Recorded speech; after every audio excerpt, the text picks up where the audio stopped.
diagnostic pour mesurer les risques d'inondation. Le SDEA, syndicat des eaux et de l'assainissement Alsace-Moselle, a lancé l'opération Pied au sec. Chaque habitant du territoire de la Casque peut demander un diagnostic gratuit pour évaluer la vulnérabilité de son habitation face au phénomène de crue. Un programme d'action et de prévention des inondations de la Sarre est mené depuis 2019 par la Casque. Des études sont en cours de finalisation afin d'établir un diagnostic pour ensuite proposer des solutions. Procès fictif au tribunal judiciaire de Sarreguemines. Des élèves du lycée Jean de Pange se sont mis dans la peau des magistrats, ont enfilé la robe d'avocat ou ont incarné les prévenus et les témoins. Il ne s'agissait pas que de théâtre, ils ont appliqué leur cours de droit après avoir peaufiné des affaires réelles déjà jugées. Nouveau contrat de ville à Sarreguemines pour les quartiers Beau Soleil et Vieille-Ville-Ville Haute. Intitulé Engagement quartier 2030, il a été signé entre la ville, la communauté d'agglo et l'État. Il permet des moyens financiers pour des actions spécifiques en matière de santé, de sécurité, d'environnement et surtout d'emploi. C215 était de passage à Bitche. L'artiste urbain, de son vrai nom Christian Guémy, est un Français connu dans le monde entier. Lundi soir, en 2 heures, il a réalisé un portrait du colonel Tessier sur la façade du Mosa on the Beach. Bienvenue sur Mosaïque Cristal. Dans cette émission, on fera aussi le point sur le foyer des lacs avec nos 2 invités du jour, Benoît Henry et Axel Nzikou. Implantée à Putelange depuis 2010, l'association ne cesse d'étendre son action sociale et d'étoffer son offre en termes de culture et d'animation. Une émission est trop courte pour en faire le tour, mais on vous en donnera un aperçu. Mais d'abord, opération Pied au sec. Elle est lancée par le SDEA, le syndicat des eaux et de l'assainissement Alsace-Moselle, pour aider les habitants situés en zone à risque d'inondation.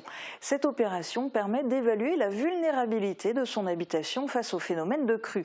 Chaque habitant du territoire de la communauté d'agglomération Sarreguemines Confluence, concerné par ces risques d'inondation, peut demander un diagnostic gratuit. Illustration chez un habitant de Vitrin qui a subi plusieurs épisodes de crue. C'est un reportage de Camille Henriot. La Sarre passe par l'aqueduc et que l'aqueduc est fermé. C'est là que l'eau vient remplir les caves et la place. La maison de Jean-Claude Meyer est située juste en contrebas du canal de la Sarre à Vitrin. Ces dernières années, l'eau a déferlé dans sa cave à plusieurs reprises. Ça prend 60 cm. Ah oui.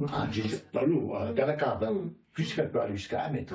Alors Jean-Claude Meyer, propriétaire des lieux, a fait appel au dispositif Pieds au sec mis en place par le SDEA. Il permet d'évaluer la vulnérabilité de son habitation face aux épisodes de crue. Il a déjà réalisé plusieurs travaux par le passé. Par exemple, il a remonté le circuit électrique dans sa cave et déplacé son système de chauffage. Ça, je ne sais pas vu depuis quand, hein.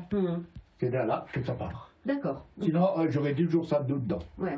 J'arriverais pas à sortir, comme je n'ai pas de clé, rien. Ouais. À l'époque. Vous avez mis en place une pompe pour vider l'eau résiduelle J'ai déjà mis, mais ça ne sort pas assez vite. Ça ne sort pas assez vite, d'accord. Selon Emmanuel Bischoff, en charge de cette opération de prévention des risques d'inondation, il peut aller encore plus loin dans sa démarche. Elle lui a d'abord communiqué quelques bons gestes à adopter en cas d'inondation. Après ces quelques explications utiles, elle a inspecté chaque pièce de la maison. Le but, identifier les points sensibles pour limiter les dégâts potentiels. Certains dispositifs techniques existent pour protéger son habitation contre la montée des eaux. Donc là, en l'occurrence, on avait 1 mètre d'eau quand même dans la partie habitable, c'est quand même énorme. Mais on a des solutions. Donc là, on va plutôt s'orienter vers des dispositifs comme le bâtard d'eau, qui est un élément qu'on va mettre au niveau des différents ouvrants, qui va empêcher le temps de l'inondation à l'eau de rentrer. Emmanuel Bischoff renseigne également les habitants sur les possibilités de financement de certains travaux. Certains dispositifs pouvant être subventionnés à hauteur de 80%, donc ça c'est important. La seule condition, c'est d'être en zone inondable. Rien que sur Vitrin, une quarantaine d'habitations sont situées en zone à risque d'inondation.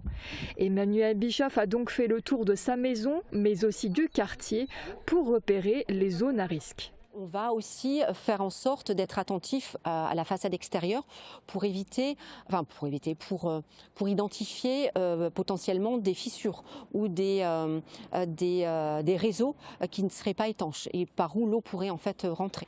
Le dispositif Pieds-au-Sec a été mis en place en partenariat avec la communauté d'agglomération Sarreguemines-Confluence. Il est financé à hauteur de 60 000 €, pris en charge majoritairement par l'État, mais aussi la région et la Casques. Des créneaux sont encore disponibles pour tous ceux qui souhaiteraient bénéficier de ce dispositif. Et pour en bénéficier, vous pouvez contacter Emmanuel Bischoff, responsable du diagnostic, au 07 88 09 61 77. Sur le territoire de la communauté d'agglomération Sarreguemines-Confluence, 3 secteurs sont catégorisés en zone à risque d'inondation: la vallée de la Sarre, la vallée de la Blise et le secteur de l'Albe. La Casques doit établir un plan de prévention pour limiter les dégâts sur ce périmètre. Qu'en est-il aujourd'hui? Y aura-t-il de nouveaux aménagements pour faire face à la montée des eaux? Réponse avec Karine Hector, directrice générale des services techniques de l'agglo. C'est un grand programme d'action qui était prévu sur la période 2019 jusqu'à 2023, qui va se prolonger un petit peu parce que toutes les études ne sont pas terminées. Et donc pour l'instant on est au stade diagnostic, études et propositions de solutions. L'objectif, c'est de baisser la ligne d'eau pour qu'il y ait moins d'habitations qui soient inondées. Donc là, ça peut être des aménagements de bassins versants. Donc on peut travailler sur les zones d'expansion de crues, sur la réduction de la perméabilité, etc. Donc c'est les travaux qui vont protéger les gens de Vitrain ne se passeront pas forcément à Vitrain. Ça peut se passer beaucoup plus en amont sur le bassin versant. Donc là, il y a un certain nombre d'études qui sont déjà terminées. Il y a notamment les études sur le ruissellement. Donc là, on sait dans chaque commune de l'ensemble du bassin versant quelles sont les zones, par exemple, où il y a un risque ruissellement, donc où l'eau peut dévaler du bassin versant. Donc c'est des zones qu'il faudra peut-être éviter au niveau des constructions. Par contre, l'étude hydraulique qui montrera vraiment où sont les problèmes et comment on les règle, celle-là n'est pas encore achevée. Donc on attend encore d'avoir les résultats de cette étude-là pour pouvoir avancer plus dans les solutions. Notez que la communauté d'agglo a déjà mis en place un système d'alerte pour les épisodes de crue et il devrait être modernisé prochainement. Caméra non grata. Habituellement, les caméras sont interdites dans les salles d'audience des tribunaux français. Exceptionnellement, nous avons pu filmer un procès à Sarreguemines. Bon, il s'agissait en réalité d'un procès fictif. C'est l'aboutissement d'un projet mené par des élèves du lycée Jean de Pange. Reportage de Marie-Morgane Pires. Rappelons-le, et il est nécessaire d'en avoir conscience, leur relation était bel et bien terminée. Dans la peau d'avocat. Ces élèves de terminale suivent l'option droit au lycée Jean de Pange. Et ils ont travaillé pendant plusieurs semaines sur un procès fictif. Un projet éducatif pour mieux comprendre le fonctionnement du tribunal. La finalité, c'est de le présenter dans une vraie salle d'audience. Le fait de vivre loin de ses enfants et de réclamer son dû, fait-elle de ma cliente une coupable de telle violence ? Sachant que c'est un métier que moi je veux exercer plus tard, la profession d'avocat, du coup je trouve ça vachement cool de pouvoir déjà avoir la première expérience. Aussi ça peut nous aider après à concrétiser si c'est vraiment ce qu'on veut faire plus tard. Enfin, ouais, je trouve ça vachement cool de pouvoir faire un faux procès. Déjà nous en cours, personnellement, on a vu avec la prof un peu comment au tribunal les différents rôles se répartissaient, etc. Donc du coup on a pu bien comprendre comme ça. Et après ça nous permet en fait de nous mettre un peu dans la peau des personnages. Pour les préparer au mieux à cette reconstitution, les lycéens ont suivi des cours de théâtre. Ils ont étudié le procès-verbal d'une affaire et ont pu l'adapter à leur manière. Sur l'affaire Bolloré contre France TV. Vous avez le droit de parler, de garder le silence ou de faire des déclarations. Moi j'ai trouvé ça très vivant, c'était très agréable à suivre. Bon, même s'il y a eu des erreurs de procédure, mais ce ne sont pas des juristes. Et ils ont vraiment travaillé sur le contenu du procès, sur l'argumentation. Ils en ont même rajouté après qu'on se soit entraîné, donc j'ai découvert des choses et je trouvais que ça vraiment très très bien. Dans la salle d'audience, en plus de leurs professeurs et de leurs camarades, un greffier et la vice-procureure du tribunal ont suivi avec attention les procès fictifs. À la fin de la présentation, les magistrats ont pu leur partager leurs conseils. Je pense que ce qui ressort peut-être pas suffisamment par rapport à la condamnation, parce qu'effectivement il y a une condamnation derrière, c'est les preuves qui sont apportées, qui doivent transparaître au cours des débats. C'est difficile quand on n'a pas l'habitude d'appréhender le fonctionnement et de la justice et d'une audience avec quelque chose qui est extrêmement codifié, les tours de parole, etc. Mais en tout cas, ils ont eu ce courage-là et puis ce travail qui a été mené avec leurs professeurs. Dans ce groupe, plus de la moitié des élèves souhaitent se tourner vers des études de droit. Ou encore avec la... Bis repetita, 9 ans après la signature d'un contrat de ville entre l'État, la Casque et la ville de Sarreguemines pour aider les habitants des quartiers Beau-Soleil et Vieilleville-Ville-Haute, un nouveau contrat pour aider les habitants de ces mêmes quartiers vient d'être signé. Il détermine des actions à mener pour améliorer le quotidien de cette population pour la période 2024-2030. Explication dans ce reportage de Guillaume Dumonteil. Le rêve aurait été de ne plus avoir politique de la ville, mais il faut continuer à apporter des aides particulières à la population de ces quartiers pour qu'elle puisse avoir un meilleur accès à l'emploi, à la santé, pour améliorer le cadre de vie. Là, c'est l'aspect transition écologique, pour renforcer l'aspect citoyenneté, engagement, émancipation, avoir confiance en soi, avoir de l'ambition et pouvoir réussir. Et ce n'est pas parce qu'on habite dans un quartier de la politique de la ville qu'on ne doit pas oser faire de bonnes études, devenir cadre. Donc c'est tout un lot de politiques publiques qui viennent à donner cette ambition et les moyens de l'ambition aux habitants. Ce nouveau contrat inclut des données en matière de santé, des données en matière de sécurité, des données en matière d'environnement et qui complètent le contrat précédent. Mais la priorité numéro 1, ça reste toujours l'emploi. Parce que ces quartiers-là souffrent évidemment d'un handicap, puisque malheureusement beaucoup trop d'entre eux sont dans le chômage, on est situation de chômage. Et nous visons à que ce public ait accès comme les autres à l'emploi. Et donc ça, c'est une compétence par exemple portée par la communauté d'agglomération Sarreguemines-Confluence. Ces signatures ne sont pas vaines, elles déterminent des crédits mobilisés chaque année en faveur des habitants de ces quartiers. Près de 140 000 € de la part de l'État, 120 000 € environ en ce qui concerne la ville et 25 000 € de subventions, plus la prise en charge du chantier d'insertion de la part de la Casque. Ces aides débouchent ensuite sur des actions pour aider la population des quartiers concernés.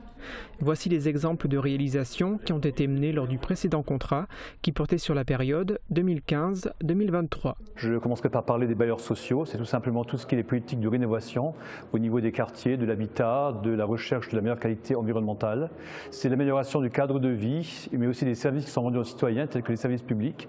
Et là, c'est l'aménagement que la collectivité, que la ville a pu faire, par exemple, pour la maison de quartier, pour le terrain du Lac-Val, au niveau de Beau-Soleil, pour les vestiaires qui y sont construits, ou encore les aménagements qui ont été faits au niveau de la route de Nancy. Si les quartiers sarregueminois Beau-Soleil et Vieilleville-Ville-Haute ont été désignés par l'État, c'est parce que dans ces secteurs, le niveau de revenu médian pour 1000 habitants est inférieur à celui qui peut exister ailleurs. Le Colonel Tessier, emblème du Mosa on the Beach, le bâtiment du musée d'art urbain et de street art a désormais une fresque à son image. Sa façade est rehaussée par le portrait du colonel Tessier, commandant de la citadelle de Beach en 1870-1871, comme pour rappeler à la population ce lieu chargé d'histoire. Le musée se trouve dans l'ancien bâtiment du 4e cuir, le régiment des cuirassiers, donc au beau milieu des anciennes casernes militaires réparties autour de la place d'Armes. C'est l'artiste C215, de son vrai nom Christian Guémy, qui est à l'origine de cette fresque murale, un portrait qu'il a réalisé lundi soir en 2 heures, d'abord à l'aide de pochoirs, puis à main levée. Une raison de plus d'aller au Mosa. Dans un instant, on parle de culture, mais aussi d'action sociale avec nos invités du jour, juste après les prévisions de Météo France pour demain. Protégez et mettez en lumière votre maison avec toutes les nuances de crépi proposées par Modèle Habitat.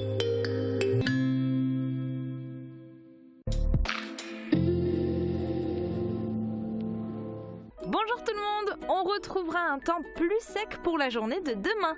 Le ciel sera changeant, mais c'est le beau temps qui domine. Côté température, les minimales iront de 2 à 3 degrés et les maximales de 7 à 8 degrés. Demain, nous fêtons les marques et il fera jour de 6h19 à 20h39. Passez tous une belle journée et à demain!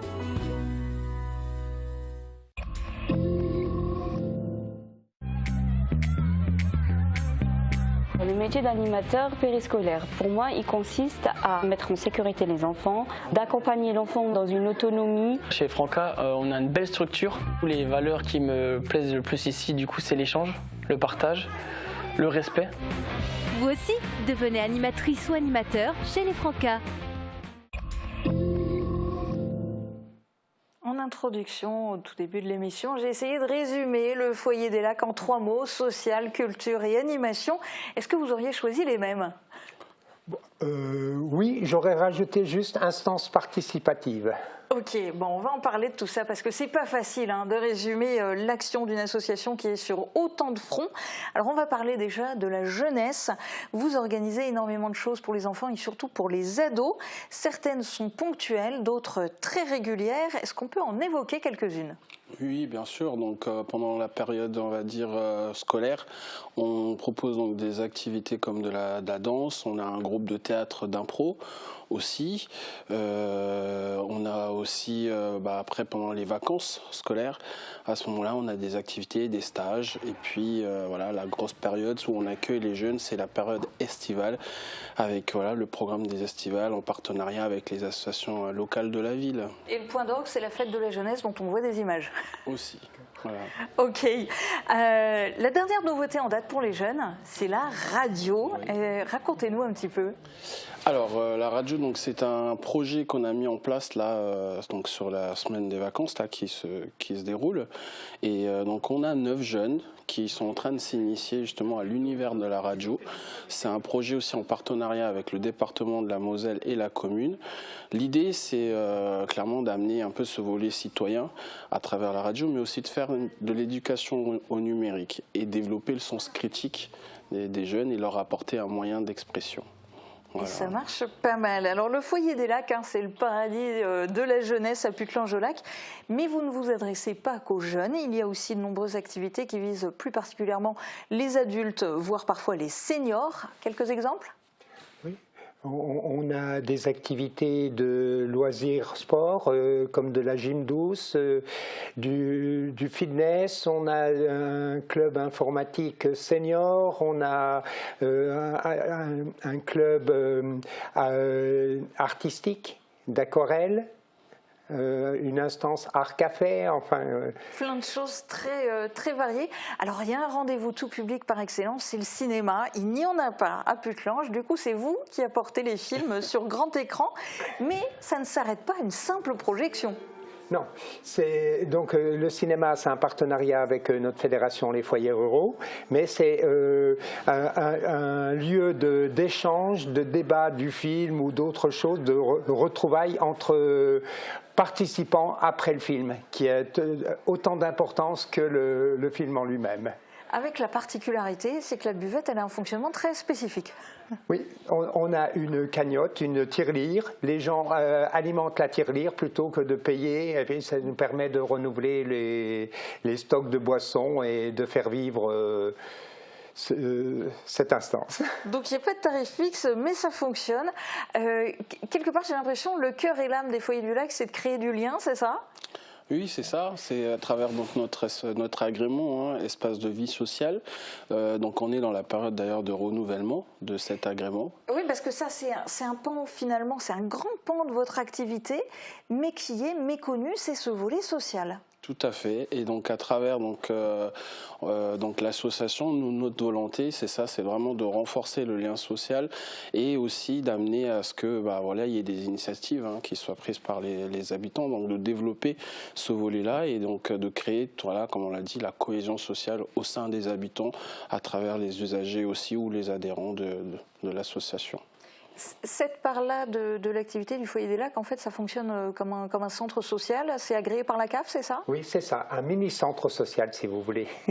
Ok. Et puis, le Foyer des Lacs, il a aussi tout un pôle solidaire. Alors là, il faut que vous nous racontiez tout ça. Il y a, alors, à l'initiative d'habitants, c'est justement sur des réunions d'habitants que des idées sont venues de la part de gens qui avaient envie de s'investir, d'habitants. Ils ont voulu créer une épicerie solidaire, c'est-à-dire venir en aide aux plus démunis avec un panier tous les 15 jours et différents services qui y seraient attachés. Et c'est un service qui s'est développé, qui a vécu, qui a retrouvé d'autres formules depuis les 5 ans où on avait démarré. Et maintenant, on a un pôle couture autour de ça, qui est couture solidaire. On a un atelier cuisine. On fait de la cuisine où on essaye d'apprendre des menus simples et on essaye aussi avec les jeunes de développer cette passion pour la cuisine. Et puis maintenant, on est sur un projet de vestiaire, enfin, où les bénévoles sont sur un projet de vestiaire parce que tout est animé entièrement par des bénévoles. Oui, parce que justement, j'allais vous demander pour faire tout ça, tous les volets que ça comprend, aussi bien du côté de la jeunesse, des activités pour tout le monde, le cinéma, le volet social, le pôle solidaire, pour faire tout ça, quelles sont les forces vives dont vous disposez et quels sont les financements ? Alors, les forces vives, hein, on a déjà un poste de salarié, on a un coordinateur, c'est Axel. On aimerait bien qu'il soit épaulé, on y réfléchit. Il faut le cloner en 18 exemplaires. Oui. Hein, il y a également des intervenants qui sont rémunérés. Hein, on a des prestataires qui sont auto-entrepreneurs, mais on a aussi tout le gros de nos forces vives qui sont les bénévoles où on estime à 6 000 heures annuelles. Les 23 bénévoles qui sont présents au quotidien ou au moins régulièrement. Et alors pour la partie financement, vous fonctionnez comment ? Tout est sur projet. On a un partenariat avec la commune où une convention est signée, il y a avec la CAF dans le cadre de l'espace de vie sociale, il y a avec Jeunesse et Sport, on a un FONJEP, une aide sur le poste du coordinateur, mais qui est quand même pas pérenne. On a des projets Moselle Jeunesse. C'est ça. On a des projets qui nous aident quand même bien parce que la politique jeunesse, c'est la commune, mais c'est aussi beaucoup Moselle Jeunesse, hein, qu'on remercie à cette occasion-là. Le département. Et on a autrement, ponctuellement, des aides de la région, d'IVAP ou autres, mais c'est vrai que c'est la course au financement ou au cofinancement. Pour pouvoir organiser tout ça. Alors il y a aussi un très gros événement pour lequel vous n'êtes pas seul, mais que le Foyer des Lacs porte à bout de bras, c'est le célèbre festival Les Étendards. Oui, où on prépare, grâce à une jeune alternante, Elsa, qui est à nos côtés depuis 1 an, et qui est vraiment la coordinatrice, qui est devenue la coordinatrice de ce projet. On prépare la 7e édition. Donc, qui est en cours d'élaboration, qu'on va finaliser. On voit les images là de l'édition de l'année dernière, oui. On s'en souvient. Ouais, donc ça contribue aussi à l'animation du territoire, en fait, à l'animation de la vie locale. Hein. Donc, comme l'a dit Benoît, donc ça regroupe effectivement ce partenariat avec différentes communes aux alentours de Putelange. Et on le rappelle aussi, donc ce sont un programme estival, culturel, qui est à destination de tout public, parce que voilà, malgré le fait que ça soit financé effectivement par les partenaires, c'est gratuit. Donc c'est ça aussi qui permet de développer ce volet culturel sur le territoire. Et on ne manquera pas d'annoncer la programmation dès qu'elle sera bouclée. Pour bientôt. Ok. Et alors, en dehors des étendards, quels sont les prochains événements ou projets qu'on peut peut-être déjà dévoiler aux téléspectateurs ? On peut déjà annoncer le 25 mai, la fête de la jeunesse. Prochaine édition. Voilà, la prochaine édition. C'est aussi un moment phare, comme on l'a dit tout à l'heure, de l'association qui a pour but effectivement de promouvoir les talents de notre commune, du territoire. Et ça, c'est pas réservé en réalité qu'aux jeunes de Putelange. N'importe qui peut venir ou pas ? Non, c'est pas réservé qu'aux jeunes de Putelange. N'importe quel jeune issu des territoires voisins peut venir. Et puis on travaille aussi avec des associations aussi qui sont pas que sur le territoire de la Casque. Il nous arrive aussi d'inviter d'autres foyers qui font partie effectivement de la fédération pour aussi leur donner cette possibilité de promouvoir aussi les talents de leurs jeunes. Donc la Fédération des foyers ruraux de Moselle. C'est ça, oui. Et puis on crée aussi du lien avec les associations locales. Qui sont partenaires soit de cet événement-là, soit du forum qu'on porte ou de l'accueil des nouveaux habitants qu'on mène en projet avec la commune. Donc encore des beaux projets en perspective. Merci beaucoup d'être venu témoigner dans cette émission. On continue avec une initiative qui vise à animer le centre-ville de la cité faïencière. Sarreguemines fête le printemps. Les commerçants soutenus par la ville sortent le grand jeu et vous proposent 3 jours d'animation gratuite, jeudi, vendredi et samedi. Je vais laisser au président de l'association des commerçants le soin de nous détailler le programme. Oui, tout à fait. Donc nous allons organiser 3 grandes journées de manifestation. La première, ça débute jeudi 25, avec la venue de Jeunesse Festive Sarreguemines et le DJ Léon Michel qui va faire un mixage autour des années 90. On va poursuivre le vendredi avec la venue Place du Marché de ce même DJ en début d'après-midi qui seront suivis par les Worlds Apart et une séance de dédicace de ces derniers. Puis samedi également Place du Marché, la venue de Lisa Dan pour un concert. Toutes les animations se passeront donc de 15h à 17h. L'un des temps forts de Sarreguemines fête le printemps, c'est vendredi après-midi. Le célèbre boys band anglais des années 90 Worlds Apart sera en concert sur la place du marché. Le showcase sera suivi d'une séance de photos et de dédicaces. Et il n'y a pas que le public qui est impatient d'y être. Bonjour tout le monde, c'est Nathan de Worlds Apart. Nous serons là, Sarreguemines, 26 avril. Profitez un moment ensemble avec Carl, Steve et moi. Venez nous dire bonjour. Il y a une possibilité aussi pour la rencontre. Bonjour, photo, danser. Oui, rejoignez-nous pour un fantastique moment ensemble. Ok, Nathan de Worlds Apart avec Steve et Carl.